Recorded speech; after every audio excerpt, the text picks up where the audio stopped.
All right, guys. So we're back. I'm going to have another guest interview today with my former teammate and roommate, TJ McGuire. He's making his debut on Roast and Toast Baseball Radio. So let's welcome him. We're really glad to have him on to talk about some youth baseball today. So how about you introduce So, tell us a little bit about yourself, TJ? yeah, man. Thanks for having me on. Good to see you. So I grew up in Bayport Blue Point on Long Island. Then I went to McDaniel afterwards. Had a great experience. Played with a lot of guys. Played for like a decade. So that was a lot of fun. But that was a good experience. And now I'm back. I'm teaching first grade and getting into coaching. I have my own organization that I run with a few guys and girls. And then other than that, I just coach at the junior high school for my school district. So it's a lot of fun. All good stuff. Awesome, man. Awesome, man. Don't be afraid to give yourself some flowers on your college career. Very impressive, impressive career. Appreciate it. It was fun. Um, so I know last week I had Zay on, another one of our former teammates, to talk about what he does for Perfect Game and what he sees in the youth in youth baseball right now. Mhm. So I know you're coming from a little bit of a different background or a place in youth baseball than Zay is. So Mhm. I kind of wanted to get your opinion on what you're seeing right now in youth baseball and yeah, kind of like what the vibe is out there at the moment. Yeah, I mean, it's definitely grown since I was playing. I mean, I think the last 10 years, it's really like it's taken off on Long Island for sure. I think it was kind of just starting when we were still playing. But I heard a lot of the things that like Zay said, and that perfect game circuit is awesome. Like they do such a great job with, getting guys looks, when they reach that age, like past 13U and starts getting a little more serious. So they do an awesome job, and I'm looking forward to like when my boys are that age and taking them on that circuit and getting them in front of the right people and yeah, and doing all that. But as far as like youth baseball goes, 8U to 12U, it's a lot of fun. I think it's become more of a business from what I've seen. Like, I think that's one of the things that I don't really like about it right now. But unfortunately, I don't really know how that would change.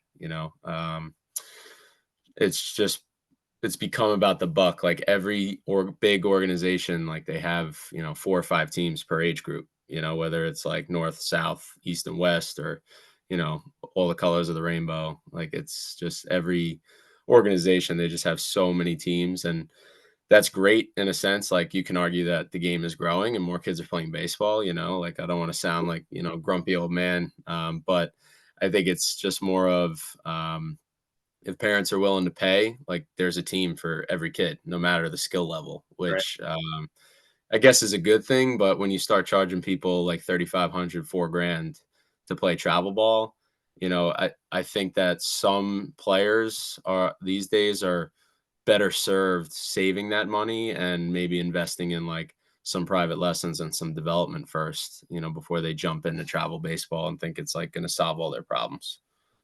Right. Those are some really good points there. So it sounds like you're saying, at this age group that you're at, 8U to Mhm. 12U, this is really something that should be not taken. I mean, it's still serious, right? You still want to develop and still want to have Mhm. uh, skill level increasing as you practice and play. But this isn't. You don't have to worry about being scouted at age 8, at age 12. No, Right? no. So what are the things that you are focusing on with your team and with your players? Yeah, so, with our organization, we're a not for profit. Like we're a 501c3 federal not for profit. So, we charge a tuition. It's about half and maybe even less than half of a lot of the other organizations on Long Island. And every cent is invested back into the organization, so nobody's feeding their family off of it. It's not a business. It's ran like a business. There's a budget, right? Coaches get paid for their time and everything. But any kind of surplus we have always gets reinvested back into the kids, whether that's like more winter workout time slots, hiring pitching and catching instructors, to get the kids developing there as well, or like new equipment, maybe an extra tournament for each team, like stuff like that. So, um, from our standpoint, our organization it's just Bayport Blue Point kids, and we run hand in hand with our little league. So that's the other thing. Travel ball has been taking away from little league in a lot of instances, and we don't. Like this spring, we just did a spring tournament. Little league started. All my kids are playing little league as it should be. They're having fun with their buddies, and enjoying a little league season. So we do that because it's more about our organization is just focused on player development and the kids having a really good experience with good coaches. So, and the best part about it is like all of our kids, they go to school together. They hang out every day. It's not kids that, you only see on the weekend or you only see when you have baseball. Like Mhm. these guys like eat, sleep, and play baseball together. They go to school together, they do everything. So that translates to the field, when you watch them play and the way they communicate with each other, like it is really a lot of fun to watch. So that's just some of the things that we focus on, and we're not into the whole like business thing at all. It's really just about the kids and making sure that each year as they continue to develop, they're becoming a better baseball player, but they're also becoming like a better young man. Like that's really the big picture. That's what we preach in all of our parent meetings, our team manuals, our team programs, and all those things. That's amazing. I remember, being at that age too. It was about little league, and then when the summer came, it was you play with the kids from your town, Yeah. and Yep. you establish those relationships. And it seems like that's going away a little bit. So I'm really, really great to hear that because it's really beautiful when you get to play with the same kids for a long time. Um, It's the greatest experience in the world. Like I was very fortunate that I had that growing up, and we were a small town team. So like what I'm doing along with the rest of our board members, like we're creating what the experience that I had. That's really the goal of all of this, is so that these kids and these parents, they don't need to go to all these different places to spend their money and play with kids that they don't know. yeah, They're playing with their best friends. They're joking around in the dugout. They're having a good time. And they're getting better in the process because we have such a great organization with really good coaches. yeah, it's great. It's great. Speaking on that topic, a little bit going off topic a little bit. You're talking about the development of your players and how they Mhm. have this intuitive way of communicating with each other because they've known each other for so long already. They've played with each other for so long already. Now, I was listening to Eric Burns. He's kind of a crazy dude, but Yeah, he love coaches them. his kids. Yeah, I love him too. He coaches his kids as well, but he has this hands-off approach to his youth approach, where he kind of lets them figure it out for themselves instead of putting all these plays in there and all these different packages and stuff that isn't really yet necessary until an older age. So he kind of just lets them do it, and he says the results are amazing. So I kind of want to know your thoughts on that. Yeah, I think there's definitely a, a great point to like just letting them play free and play like kids. I mean, we definitely have like set first and third defenses and bunk coverages and things like that because it's part of the game, and we teach them those things. But it's really, in terms of like hitting styles, two strike approaches, like it's all, I give them some tidbits and information, but I kind of want them to just like be out there, play free and enjoy it and have fun. I'm teaching them how to pitch to location, and I call spots. We make sure they have good change ups and things like that. But we don't. I'm trying not to be on top of them. Like I'm trying to teach them everything that I can, but also like they're their own player. So come game time, like play free, like do your thing. I'll manage the game as I need to, but it's not. I'm not going to be jumping down your throat every single pitch. Like I want them to be the ones that I do a lot of questioning. Like I ask them questions, so like it comes from them. It's almost like I'm just putting my teacher hat on. Like it's like student led. It's more of it's coming from them. So I always say like, what were you thinking there, or like what was your approach like? What were you thinking on that? How'd you feel? Things like that. Yeah, And we kind of reflect that way. I'm not like a scream the dugout, cut two, cut four, screaming at these kids to do a million things. I actually don't like that at all. And we do a lot. We just started doing it more this year, but we do like chalk talk. Like, we've done a few so far where like I'll meet them at the library and I'll rent a room out and I'll bring like dry erase boards that have like a baseball field on it where they can write. We'll just go through like different situations, different mentalities, what quality at bats are we did recently. I think the last one I did, we went over like the junkyard dog mentality. We do a lot of like mental like teaching too. So, I think Burnsy with what he does is great. Like it's just fully free. Hmm. But I do think there's like a little bit of a balance where like they are kids and they need to be taught or else Right. they won't really ever know how to do it. So we definitely do our coaching, we do our teaching, but when it comes to the game, like they're playing free. Yeah, I really like that chalk talk. That's pretty Yeah, cool. man. It's great. The kids love it. It's like a classroom setting for me. It's like my natural environment, but they do well, and we're doing it a lot this year and definitely in the future for them as they grow older and we got to learn all the different things. Yeah, I love that. It also shows that they're very invested in the sport, not just themselves, but being invested in learning the sport. So Right. that's awesome. I guess recently in the pros, we've seen so many of these great pitchers go down with these elbow injuries. Um, and as heard from Zay last week, he's telling me that these kids at very young ages are playing like hundreds of games every year. So I wanted to know your thoughts on that, the overuse, or maybe that's okay. I don't know. It's all what you think about it.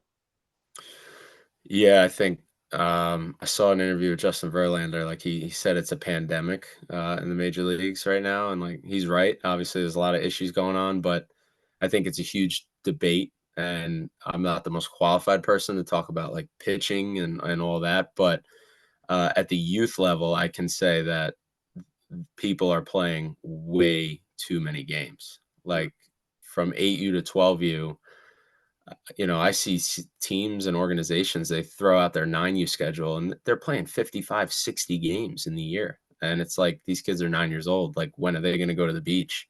When are they going to go fishing or when are they going to play another sport? Like, why are we doing that to these kids? They don't need to be playing 60 games. Like, to me, 8U to 12U are like practice heavy ages. So to me, like if you have a 16 game summer season in your league, you should be like doubling or like multiplying that by 3 with practices like that. I think that practice, especially early on, like 8U, 9U, you should be practicing a lot, like every day, and less about the games and more about actually teaching these kids what to do and how to play rather than just, hey, we're going to play in 12 tournaments and a summer league and you're not going to have any time to do any of it. You're going to have to pay for hotels and flights and all these different things. And I think people in certain organizations have gotten really carried away with like the workload of some of the kids. And we've played against teams where you got a 10-year-old out there and he's throwing 95 pitches, and I'm like, what. So you strike a balance of, hey, that's not my team, it's not my player, but at the same time I have a really hard time biting my tongue on that. When I'm jogging down to the third base box, I'm like, hey man, like your guy's at 96 pitches and he's 10. So like, just so you know, in about 3 weeks, nobody's going to remember this game. So, like, what are you doing? You know what I mean? So, you definitely see some horror stories, and there are some coaches out there that do need to like educate themselves on this. It's a huge problem. And I think that people don't realize it because, especially like, I think it's a natural thing for like coaches and parents love to see their kid dominate. Like Right. they love it. Like, but they have a really hard time zooming out and seeing the big picture of like, and I tell my kids it all the time, like you have one arm and there's only so many bullets in that arm. And if you run out of bullets earlier than you'd like, there's no going back. So we do a really good job managing, arms and pitch counts and things like that. And I really like to develop my whole roster on the mound. But it's definitely an issue at the youth level. I mean, there's teams that are playing, like a college more than a college season. It's crazy to me. Insane. Um, Sounds like some of it's borderline unethical, to be honest. Yeah, and I think it goes back to like my first point about the business side. They're promising so much, they're charging so much money that they feel like they have to offer this, Hmm. where they don't realize that this is like doing way more harm than good. Right. You should cut those games in half at least and just practice, and teach the kids the game. Like you can't, they're not going to, I mean, you learn from playing, don't get me wrong. And playing's important and live game action is very important, but like also sitting down and breaking down the game and what happened in the game is also really important. So I'd argue even more important at that level. So when I see certain schedules, I'm like, you guys are crazy, but Yeah. to each his own. It also sounds like you're saying it's like taken away from a kid being able to be a kid, be with their family. Does that sound right? Yeah, definitely. I mean, it's a major commitment and schedule, and especially when you play that many games, for sure. Mhm. I know, like we do our summer league. We play a spring tournament here and there. We host a Memorial Day tournament and donate all the proceeds to our little league. And then this year we have the Cooperstown trip, so that's our big tournament, and it'll be after our summer playoffs. Mhm. So that's going to be a lot of fun. But and then you get into fall ball, and some teams they play a full slate in the fall, and I always have. I hate fall baseball. I don't think you should play it. Really? I think yeah, I think it should be um, like kids should go play soccer. They should go play football. They should go you know, do something else, or if you're not a multi-sport athlete, I wasn't, but if there's one thing I could go back and do again, it would be to learn, like try to stick with another sport longer than I did.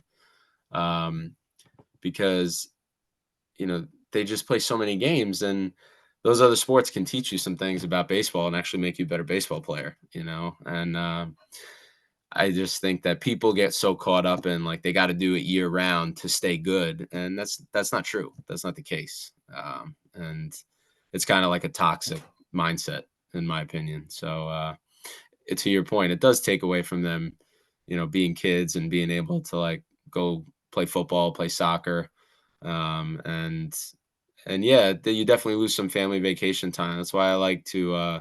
In the summertime, I definitely expect a commitment. Like, hey, you can't really go away for a week because you're going to miss 3 games.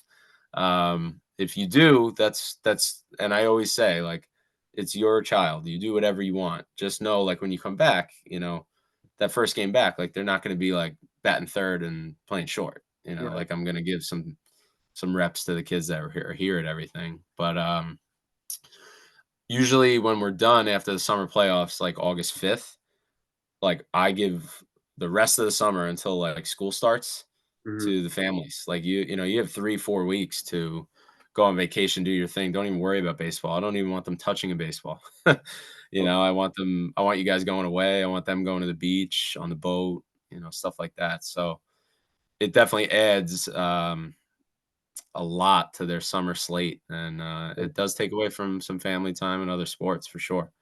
Yeah. So I think you made some great points there, but interesting that you said that you wished you played some other sports or you stuck with other sports longer.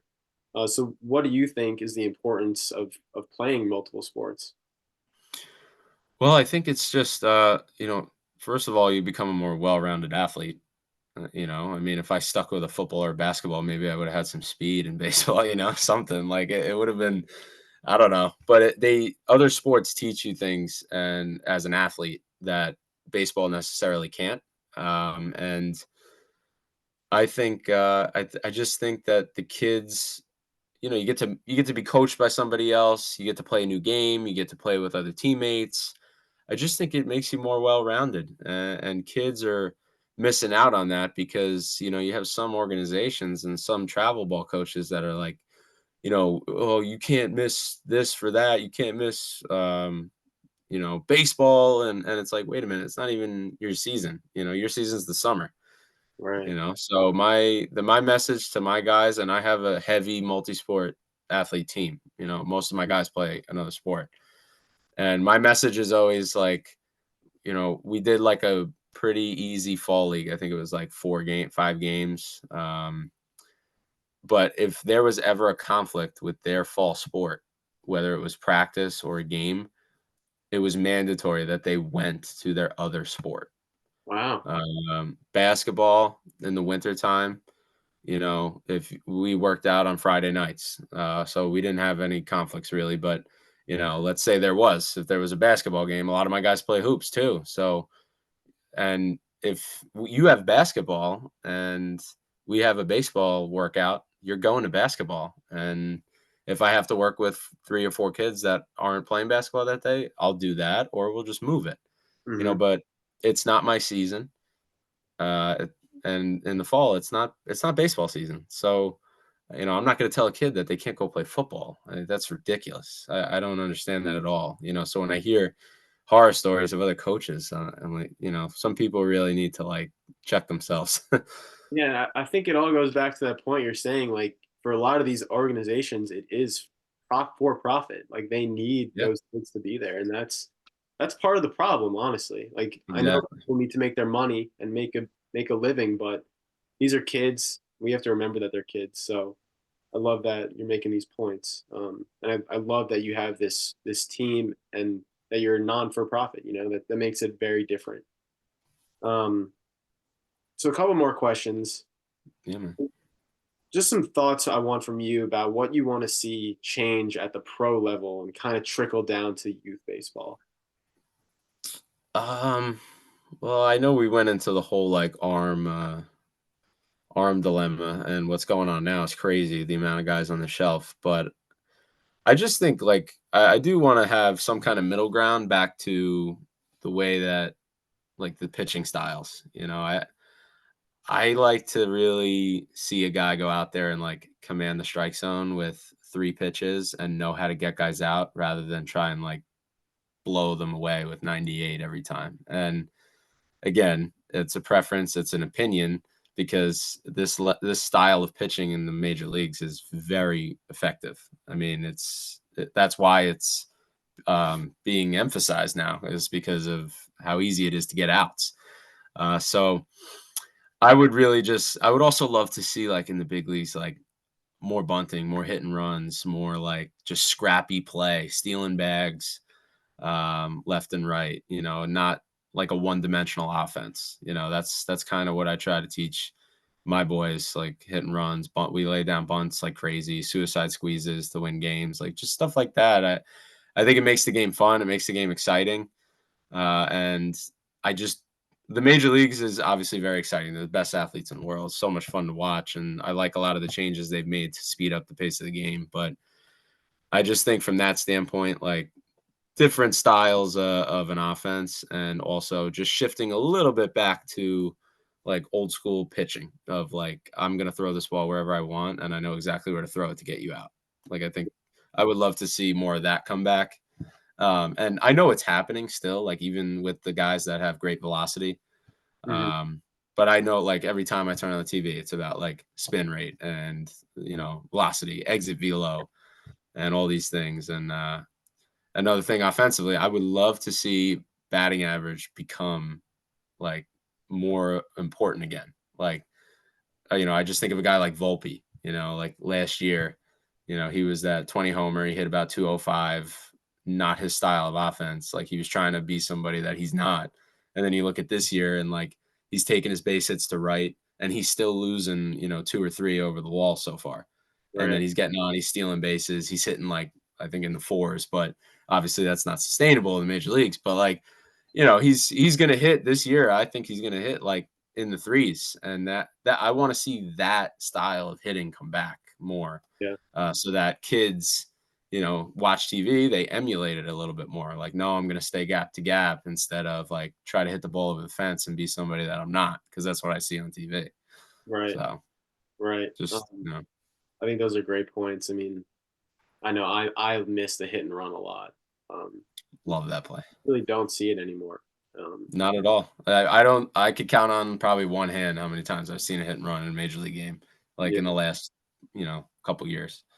So it's sad. So I definitely agree with you. I mean, I know for me, like you're saying, kids copy what they see on TV.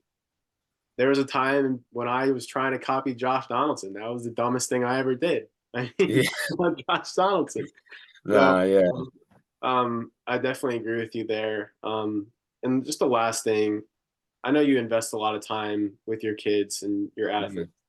So I just wanted to ask you, what are you looking forward to the most in the future with them?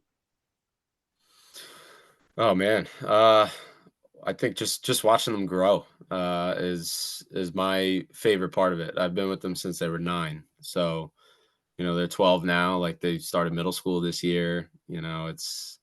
They're growing up, and it's really cool to be a part of it and watch it, and just watch how they handle themselves and watch how you can have an impact on them, just as not as a baseball coach, but like also as a young man, the way they carry themselves and, the way they treat other people. And it's that I think honestly, and you know how much I loved playing, you probably better than anybody else. Yeah, And like I would play it, I'd play a game 24 hours a day, 7 days a week if the lights stayed on. If we had lights at McDaniel, I mean, I would have loved to play 4 9 inning games. Like I just would have. yeah, So but genuinely coaching this group that I have has been my favorite thing I've ever done in baseball by mm, far. wow, that's Just like teaching and, watching it like click with a kid mhm. and watching him figure it out and also like have his struggles, but be able to come out of it. It's a lot of fun to watch. So I think just watching them progress and start school ball next year and grow into high school ball players and maybe hopefully beyond. That's going to be what I'm looking forward to the most for sure. That's awesome. It says a lot that with everything that you've done in your own baseball career, the coaching is really what sticks out the most for you. So I know that's Appreciate it, man. a lot right there. So Yeah, it's fun.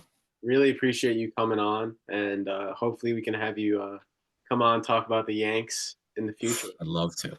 Would love to. So thanks, buddy. I'm gonna Yeah, bro.